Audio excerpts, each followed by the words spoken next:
पंडित वामन सोनटके माझे वडील 2-3 दिवस सारखं पाणी असल्यामुळे शेतामध्ये गेले.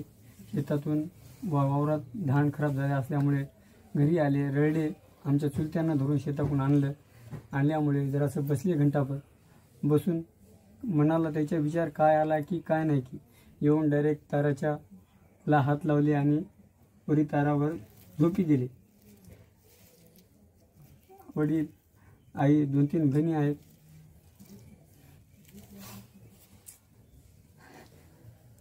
या गावामध्ये ही अतिवृष्टीनं झालेली आत्महत्या आहे.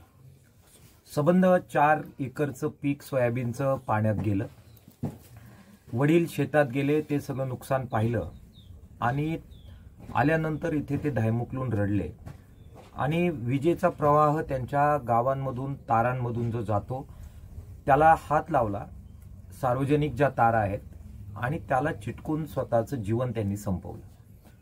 महाराष्ट्रात जी अतिवृष्टी झालेली आहे, सरकार म्हणते की आम्ही प्रचंड मदत केली, पण आज ज्यावेळी किसान सभा, शेतमजूर युनियन आणि C2 या सगळ्या संघटनांचे आम्ही सगळे लोक ज्यावेळी ह्या कुटुंबाला भेटायला आलो, त्यावेळी इथल्या सगळ्या ग्रामस्थांनी सांगितलं की फक्त तलाठी येऊन गेलेत ह्या आत्महत्याग्रस्त कुटुंबाकडे.